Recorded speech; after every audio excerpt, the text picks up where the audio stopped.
கண்ணியத்திற்குரிய எல்லாம் வல்ல அல்லாஹு ஜல்ல ஷானஹு தஆலாவின் நல்லடியார்களே, இஸ்லாமிய மார்க்கத்திலே வணக்க வழிபாடுகளை நிறைவேற்றுவது எவ்வாறு நமக்கு கடமையாக இருக்கிறதோ அதுபோல நமக்கு மத்தியிலே செய்து கொள்கின்ற ஒப்பந்தங்களையும் வாக்குறுதிகளையும் நிறைவேற்றுவதையும் இஸ்லாம் நமக்கு கடமையாக்கி இருக்கிறது. இந்த ஒப்பந்தங்களையும் வாக்குறுதியையும் நிறைவேற்றுகிற பொழுது அதை எப்படி செய்து கொள்ள வேண்டும், ஒரு ஒப்பந்தம் செய்வதாக இருந்தால் அதில் என்னென்ன விதிமுறைகளை கை கொள்ள வேண்டும் என்பதற்கு கூட இஸ்லாம் மார்க்கம் நமக்கு தெளிவான வழியை காட்டுகிறது.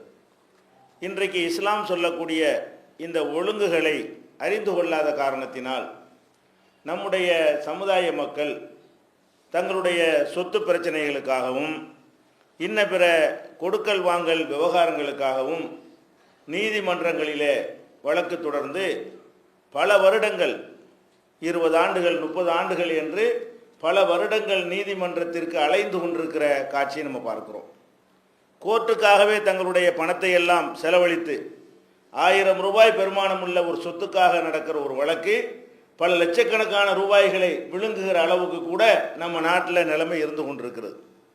விசாரித்தோமா தீர்ப்பளித்தோமா என்கிற முறையில் நம்ம நாட்டில் நீதிமன்றங்களில் தீர்ப்பு கிடைக்காது. ஒரு வழக்கு தொடுத்தார்கள் என்று சொன்னால் அவங்களுடைய பேரங்காலத்தில் கூட தீர்ப்பு வந்திருக்கிறது. சில பேர் இன்றைக்கு வழக்கு தொடுப்பார்கள் ஒரு ஜான் நிலத்திற்காக வேண்டி, அந்த வழக்கு இழுக்கப்பட்டு கடைசியில் அவங்க பேரம்பேத்தி காலத்தெல்லாம் என்னவாக தீர்ப்பு கிடைக்கிற அளவுக்கெல்லாம் அநியாயத்திற்கு தாமதமாகிற காட்சியெல்லாம் நம்ம பார்க்கிறோம். அப்போ இந்த மாதிரிலாம் ஆகிவிடாமல் ஒரு வழக்குன்னா ஒரு லட்சக்கணக்கான மக்களுடைய வழக்கை விசாரிப்பதற்கு ஒருத்தர் உட்கார்ந்துருப்பார். அவர் சில நாள் லீவும் போட்டுருவார். வந்து உனக்கு 15ஆம் தேதி, உனக்கு 24ஆம் தேதி, உனக்கு 34 இதை சொல்கிறதுக்காக வருவார். வேறு ஒன்றுமே நடக்காது. வந்து வாய்தாவாக போட்டுக்கொண்டு இப்படியே பல வருடங்கள் ஓடி போய் கடைசியில் விசாரணைன்னு எடுப்பாங்க. அந்த விசாரணைக்கு வரும்போது எதிரி ஒத்துழைச்சா தான் உண்டு, இல்லைன்னா அவர் வாய்தாக்கு மேலே வாய்தா வாங்கி இந்த ஆண்டாண்டு தீர்ப்பு வாங்குவதற்கு பல வருடங்கள் போயிடும். அப்புறம் கீழ்கோர்ட்டில் தீர்ப்பு வாங்கிட்டு அப்புறம் அதுக்கு எதிர்த்து அப்பீல் பண்ணி மேல் கோர்ட்டுக்கு போய் அதுக்கப்புறம் ஹைகோர்ட் வரைக்கும் போய் அதுக்கப்புறம் சுப்ரீம் கோர்ட் வரைக்கும் போயிட்டு இருந்தாங்கன்னு சொன்னால் முடிவே இருக்காது. அப்போ இந்த விவகாரங்களுக்கெல்லாம் என்ன காரணம்? முஸ்லீம்கள் தங்களுக்கு மத்தியில் ஏற்படக்கூடிய பிரச்சனைகளை இஸ்லாம் காட்டித்தர்ற முறையிலேயே பேசி அவங்களுக்குள்ளேயே சுமூகமான முறையில் தீர்த்து கொண்டாங்கன்னு சொன்னால் பெரிய விவகாரமே இருக்காது. கண்டிப்பாக ஒருத்தர் பக்கம் தான் நியாயம் இருக்கும். எந்த ஒரு பிரச்சனை எடுத்துக்கொண்டாலும் ஒருத்தர் தான் நியாயமாக இருக்கும், ஒருத்தர் அநியாயமாக இருக்கும். இது என்னுடையதுன்னு நான் சொந்தம் கொண்டாடினால் ஒரு என்னுடையதாக இருக்கும், அல்லது உங்களுடையதாக இருந்தால் உங்களுடையதாக இருக்கும். 2 பேருக்கும் உள்ளதாக இருக்காது. சில நேரத்தில் 2 பேருக்கும் உள்ளதாகவும் இருக்கும். இந்த விஷயத்தை தான் தீர்க்கணும். இந்த மாதிரி ஒரு விவகாரம் இருக்கும் பொழுது இதை நமக்குள்ளே பேசி சுமூகமாக முடித்து கொள்ளலாம் என்று சொன்னால் அவங்களுக்கு தெரிகிறது இல்லை. ஜமாத்தார்களுக்கும் பள்ளியுடைய நிர்வாகிகளுக்கும் சமுதாயத்துடைய தலைவர்களுக்கு ஒரு விவகாரத்தை பேசுறதா எப்படி பேசணும், எப்படி தீர்த்து வைக்கணும், இதை தெரிந்து கொண்டார்களே ஆனால் நம்முடைய பிரச்சனைகளுக்காக வேண்டி சொத்து பிரச்சனை கொடுக்கல் எதுவாக இருந்தாலும் நமக்கு மத்தியிலே தீர்த்து கொள்ளலாம். பெரிய அளவுக்கு நமக்கு நேரம் மிச்சமாகும், மரியாதை மிச்சமாகும், சொத்து மிச்சமாகும். இந்த மாதிரி அந்த வழக்கு நடத்துவதற்காக வேண்டிய பல லட்சக்கணக்கான ரூபாய்கள் பீஸ் கொடுக்க வேண்டியிருக்கும், அது மிச்சமாகும். இதையெல்லாம் கவனத்தில் கொண்டு நம்ம நடந்து கொள்ள வேண்டும். அதுக்கு தான் இஸ்லாம் இதையெல்லாம் நமக்கு சொல்லி தருகிறது. இப்போ நபிகள் நாயகம் ஸல்லல்லாஹு அலைஹி வஸல்லம் அவங்களுடைய காலத்தில் இந்த மாதிரி கொடுக்கல் வாங்கல் விவகாரங்கள் நிறைய வந்திருக்கிறது. எல்லாம் ஒப்பந்தத்தை சேர்ந்தது தானே. கொடுக்கல் வாங்கல ஒப்பந்தப்படி அவர் நடக்கலை, ஒப்பந்தப்படி இவர் நடக்கலைன்னு சொல்லி இந்த மாதிரியான விவகாரங்கள் தான் அவங்கள்ட்ட வருகிறது. வரும் பொழுதெல்லாம் ரொம்ப அற்புதமான முறையில் ஒரு வழக்குன்னா 5 நிமிஷம் தான் முடிஞ்சு தீர்ப்பாகி போயிடும். ஒரு வழக்கை தொடுத்தா நபிகள் நாயகம் ஸல்லல்லாஹு அலைஹி வஸல்லம் வழக்கு தொடுப்பார்களே ஆனால் உடனே உன் விஷயம் என்ன அப்போ கண்டுபிடிச்சிடலாம். இதுக்காக வேண்டி நாளுக்கு மேலே நாள் போட்டு அந்த சாட்சிக்காரெல்லாம் மூத்தா போயிடுவாங்க. கடைசியில் அப்போதைக்கு விசாரித்திருந்தால் சாட்சியை வச்சு நிரூபிச்சிருக்க முடியும். இவங்க வழக்கை இழுத்தடிக்கும் பொழுது இந்த 2 சாட்சி மூத்தா போயிட்டான்னு வைங்க, அப்புறம் இவனுக்கு அநியாயமாக போயிடும், இவனுக்கு நீதி கிடைக்காது. அப்போ தாமதம் இல்லாமல் வழங்கப்படுறதுக்கு பேர் தான் நீதியை தவிர தாமதமாக வழங்குற நீதினால என்ன நன்மை இருக்கிறது? ஒரு நன்மையும் இல்லை.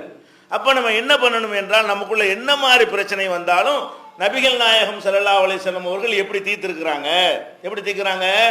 எந்த ஒரு பிரச்சனையாக இருந்தாலும் யாராவது ஒருத்தர் வழக்கு போடுவார். வழக்கு போடுறவர் யாராக இருப்பார்? இழந்தவராக இருப்பார். வழக்கு போடப்படுறவர் கையில் வச்சிருப்பார். ஒரு விஷயமா வழக்கு போடுறதா இருந்தால் நானே இதை என் கையில் வச்சுருந்தா நான் போய் வழக்கு போட மாட்டேன், என்னுடைய இதுண்டு நான் கையில் வச்சு தான் நீங்கள் தான் வழக்கு போடுவீங்க. இந்த பிரச்சனை யாருடையதுன்னு விவகாரம் வந்துருச்சுன்னு சொன்னா இந்த பொருள் ஒருத்தர் கையில் இருக்கும், இன்னொருத்தர் கையில் இருக்காது. கையில் வச்சுக்கிறாரு, அவர் வழக்கு போடுவாரா? அவர் வழக்கு போட மாட்டார். அவர் கையில் வச்சுக்கிட்டு இருக்கிறாரு, அந்த வீடு அவர்கிட்ட இருக்கு, அவர் குடி இருந்துகிட்டு இருந்தா நான் குடி இருக்கிறேன்னு சொல்லி வழக்கு போட மாட்டார். பெரும்பாலும் டிஸ்டர்ப் பண்ணக்கூடாது ஒரு வழக்கு வேண்டா போடலாம். எனக்கு சொந்தமான இடத்துல இவர் வந்து டிஸ்டர்ப் பண்றாரு அப்படின்னு ஒரு வழக்கு போடலாமே தவிர, இது யாருக்கு சொந்தங்கிற வழக்கை யார் தான் போடுவா? யார்கிட்ட இல்லையா அவர் தான் போடுவார். என் வீட்டை நீங்க எடுத்துக்கிட்டீங்கன்னு சொன்னா நான் தான் வழக்கு போடணும், நீங்க போய் போட மாட்டீங்க. உங்க பொருளை நான் எடுத்துக்கிட்டேன்னு சொன்னா நீங்க தான் வழக்கு போடணும். நான் தான் பொருளை வச்சிருக்கிறேன்னு வழக்கு போட்டீங்க, அந்த பொருளை சொந்தம் கொண்டாடணும். எனக்கே சொந்தமா என் கையில இந்த பேனா வச்சுக்கிட்டு இருந்தேன்னு சொன்னா இந்த பேனா என்னுடைய இது, நான் ஏன் கேஸ் போடுறேன்? ஏன்ட பேனா இருக்குதே. அப்ப யார் கேஸ் போடுவா? நீங்க கேஸ் போடணும். அப்ப கேஸ் போடுற ஆளுக்கு பேரு வாதி. யார் மேல கேஸ் போடுறீங்களோ அவருக்கு பேர் பிரதிவாதிம்பாங்க. நீங்க வந்து வழக்கு தொடுக்கிறாரு பாருங்களேன், அவர் தான் வாதம் பண்றாரு. யாருக்கு எதிராக வாதம் பண்ணுகிறாரோ அவர் பிரதிவாதின்னு சொல்லுவாங்க. இந்த பிரதிவாதிகையில தான் பொசிஷன் இருக்கு. பெரும்பாலும் பிரதிவாதிகையில தான் சொத்தகத்து இதான் விவகாரம்ங்கிறது. இந்த மாதிரி வரக்கூடிய நேரத்தில் ஒருத்தர் கேஸ் கொண்டு வர்றாரு, இது என் வீடு, என்னுடைய சொத்து, என்னுடைய ப்ராப்பர்ட்டி அப்படிங்கிறாரு. இன்னொருத்தர் என்ன செய்யறாரு? இல்லை நான் தான் கையில் வச்சுக்கிட்டு இருக்கிறேன், ரொம்ப காலமா என்கிட்ட தான் இருக்குது, எனக்கு தான் சொந்தம் அப்படிங்கிறாரு. அப்போ இஸ்லாத்தில் என்ன பண்ணனு? நபிகள் நாயகம் ஸல்லல்லாஹு அலைஹி வஸல்லம் அவங்க ரெண்டு பேர்ட்டையும் ஆதாரம் கேட்குறாங்க. ஒன்று இருக்கிறது பெருசு ஆதாரம் கிடையாது, இது வந்து ஒன்று ஆதாரம் இருக்கான்னு அவர்கிட்ட கேட்குறாங்க. அவர் என்ன செய்யறாரு? எதிர்த்தரப்பு கோர்ட்டில் கேஸ் போடுறாருல, அவர் என்ன செய்யணும்? இது என்னுடையதான் என்பதற்கு பல பழைய பத்திரங்கள், ரெக்கார்டுகள், அதுகளை எல்லாம் வைத்து என்ன செய்யணும்? அவர் கொண்டாந்து காட்டணும். அல்லது அவர் விலை கொடுத்து வாங்கினார்னு சொன்னா அதுக்குரிய ரெண்டு சாட்சிகளை, நான் இது விலை கொடுத்து வாங்கினேன், இந்நாட்டு வாங்கினேன், இவங்க ரெண்டு பேரும் இருந்தாங்க அப்படின்னு சொல்லி ஒன்று பேப்பர் ரெக்கார்டை காட்டணும். இல்லைன்னா எதை காட்டணும்?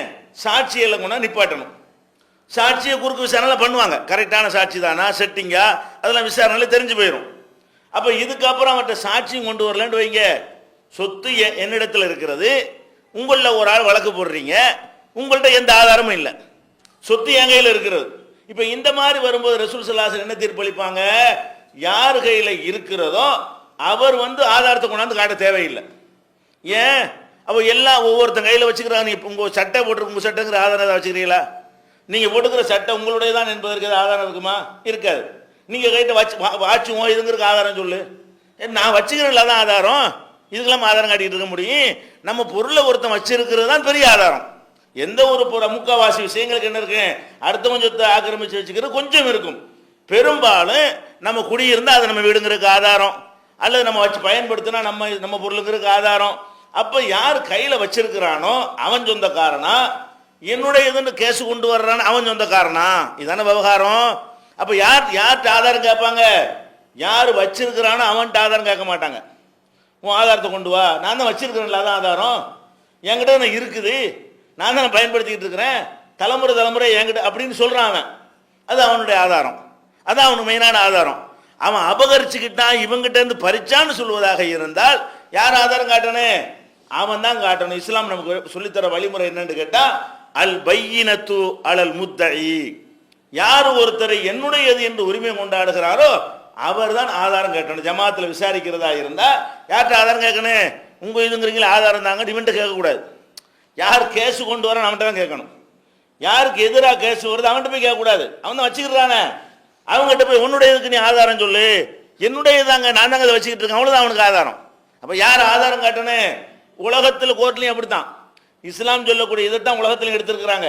இதை சொல்வதற்கு அவங்களுக்கு 25 வருஷம் எடுத்துக்கொள்வார்கள், நம்ம 25 நிமிஷத்தில் முடிச்சிடலாம். நேற்று இதே தீர்ப்பு தான், இதான் ரூலு. அந்த ரூலை வந்து கடைபிடிக்கிற நடைமுறைப்படுத்துவதில் லேட் ஆகி போயிடும். அப்போ என்ன பண்ணுவாங்க? ரசூல் ஸல்லல்லாஹு அலைஹி வஸல்லம் ஆதாரம் வந்து நீ தான் காட்டணும். அதாவது யார் வாதின்னு வழங்க, வாதினா யாரு? யார்கிட்ட விஷயம் இல்லையா அவன் பேர் வாதி, யார்கிட்ட விஷயத்தை வச்சுக்கிட்டு இருக்கிறானோ அவன் பேர் பிரதிவாதி. யார் கையில் பொசிஷன் ரெக்கார்டு கையில் வச்சுக்கிட்டு இருக்கிறானோ அவன் வந்து கோர்ட்டுக்கு போக மாட்டான் பெரும்பாலும். அப்போ அந்த மாதிரி போகக்கூடிய நேரத்தில் ஆதாரம் யார்கிட்ட, இது ஜமாத்து வழங்கிட்டாங்கன்னா பிறகு சால்வா முடிஞ்சு போயிடும். எப்போ இதுங்கிற எப்போ ஆதாரத்தை கொண்டு வா, ஆதாரம் இல்லைங்க, ஆதாரம் இல்லைன்னா முடிஞ்சு போச்சு, அவன் தான் சொந்தக்காரன். ஆனால் இவன் கேஸ் கொடுத்தான் இல்லையா, அதுக்காக வேண்டி அவனுக்குன்னு ஒன்று செய்யணும்ல. கேஸுன்னு கொண்டு வந்துட்டான், என்னுடையதுங்கிறான். உன்னுடையதுன்னு நீ வழக்கு போட்டதுனால ஒன்னே ஒன்று உனக்கு செய்யலாம். என்ன செய்யலாம்? யார் இப்போ கையில் வச்சுக்கிட்டு இருக்கிறான் அவன்கிட்ட அல்லாஹ் மேலே சத்தியம் பண்ணி சொல்கிறான்னு கேட்போம், அவ்வளோதான் செய்வோம். அவன் சத்தியம் பண்ணிவிட்டான்னா முடிஞ்சு போச்சு, உனக்குள்ள நீதி அவ்வளவுதான். அப்ப நம்ம ஆதாரத்தோட கொண்டு போய் கேட்டோம்னு சொன்னா ஆதாரத்தின் அடிப்படையில் தீர்ப்பு சொல்லுவாங்க. ஆதாரமே இல்லை, ஆதாரமே இல்லைன்னு சொன்னா என்ன செய்வாங்க? ஒல் யமீனும் அலல் முத்தா அலைஹி, யார் வந்து பிரதிவாதியா இருக்கிறானோ அவனுக்கு என்ன செய்வாங்கன்னு கேட்டா சத்தியம் சொல்ல சொல்லுங்க. நபிகள் நாயகம் ஸல்லல்லாஹு அலைஹி வஸல்லம் காட்டக்கூடிய வழி. உன்னுடையதுங்கிற உன்ட்ட ஆதாரம் இல்லை, நீ என்னப்பா உன்னுடையதுங்கிறியா? நெசமா உன்னுடையதானா? அல்லாஹ் மேல சத்தியம் ஒருத்தன் இல்லைங்கிறான்ல, அல்லாஹ் மேல சத்தியம் உன்னுடையதானா? அதை அடிச்சு சொல்லு. அல்லாஹ் மேல சத்தியமாக இது எங்க அப்பா வழியா எனக்கு கிடைச்சது, எங்க அண்ணன் வழியா கிடைச்சது, நான் காசு கொடுத்து வாங்கினது, ஏதோ ஒரு வகையில் இது என்னுடையதுதான் என்பதற்கு அல்லாஹ்வை இழுத்து நீ சத்தியம் பண்ணு. மறுமையை பயப்படக்கூடியவர்களாக இருந்தால் இந்த ஒரு சத்தியத்துக்கு அரண்டுவான், வேணாங்க என்னுடையது இல்லை, நான் சத்தியம் பண்ண மாட்டேன் அப்படின்னு கொடுத்துட்டு பேசாம. அவன் சத்தியம் பண்ண மறுத்துனானே இவனுக்கு சொந்தமாகி போயிடும். ஆனால் சத்தியங்கிறது விளையாட்டு கிடையாது. அல்லாஹ்வை இழுத்து ஒருத்தன் சத்தியம் பண்ணிட்டான்னு சொன்னா அது பயங்கரமான குற்றத்தில் போய் நின்றும், 7 பெரும்பாவங்கள்ல வந்துடும். அல்லாஹ் வந்து என் பேரை இழுத்து ஒரு சொத்தை சொந்தம் கொண்டாடுறதுக்காக வேண்டி என் பேரை மிஸ்யூஸ் பண்ணியா எல்லாம் கேட்பான். அப்ப சத்தியங்கிற விளையாட்டுல சத்தியகுல தானே நினைச்சிடக்கூடாது. சத்தியங்கிற பயங்கரமான ஒரு விஷயம். மறுமையை நம்பக்கூடிய ஒருத்தனுக்கு, அல்லாஹ்வை பயப்படக்கூடிய ஒருத்தனுக்கு இந்த சத்தியத்தினால் என்ன ஏற்படும் விளங்கி கொண்டானேயானால் அவன் சத்தியம் செய்ய மாட்டான், பொய் சத்தியம் செய்யவே மாட்டான். நபிகள் நாயகம் ஸல்லல்லாஹு அலைஹி வஸல்லம் காலத்துல இந்த ஹல்ரமௌத்துல இருந்து ஒரு ஆளு கிந்தாங்கிற ஊர்ல இருந்து ஒரு ஆள் வந்து வழக்கு கொடுக்குறாங்க. என்ன வழக்கு? ஒருத்தர் ஒரு நிலத்தை வந்து விவசாயம் பண்ணிட்டு இருக்கிறாரு, அவர் கையில் இருக்குது. ஒருத்தர் வந்து சொல்றாரு, அல்லாஹ்வுடைய தூதரே, இவர் விவசாயம் பண்ணிக்கிட்டு இருக்கிற நிலம் வந்து எங்க பாப்பாவுடையது, எங்க தாப்பனாருடைய சொத்து அது அப்படிங்கிறார். நிலங்கள்லாம் அப்படித்தானே இருக்கும், தூரம் தொலைவில் எங்க இடம் கிடக்கு, போய் சொத்துக்காரங்க கவனிக்க மாட்டான், எவனை போய் விவசாயம் பண்ணுவான். இன்னைக்கு நாடு பூரா நடந்து கொண்டு இருக்கிறது. அப்போ அவர் சொந்தம் கொண்டாரு, எங்க தகப்பனாருடைய நிலம் அது, அதை வந்து இவர் தரமாட்டேங்கிறாரு. இவர்கிட்ட கேட்குறாங்க, நீ என்னப்பா செய்து? இல்லைங்க, நான் தாங்க தொன்றுட்டு விவசாயம் பண்ணி, நேற்று முந்தா நாள் இல்லைங்க, தொன்றுட்டு நான் தான் விவசாயம் பண்ணிட்டு இருக்கிறேன். அந்த காலத்தில் பத்திரங்கள்லாம் கிடையாது, அந்த காலத்தில் சொத்துக்கு வந்து பத்திரம் கிடையாது, எல்லா சொத்துக்களும் விற்கப்படுறதும் கிடையாது. அவங்கவுங்க ரவுண்டு கட்டி எடுத்துக்கிட்டாங்கன்னா அவங்களுடைய இதாகிக்கிறோம். அந்த காலத்தில் அவங்க புறம்போக்கு வளைக்குவாங்கல்ல, வளைச்சிக்கிட்டு அவங்களுடைய இதாகிரும். இன்னும் பல வருஷமாக செய்கிறேங்கிறாங்க, அதுவே போதும் அந்த காலத்தில். இந்த காலத்தில் தான் நீ எந்த அடிப்படையில் விவசாயம் பண்ணு கேட்போம். இந்த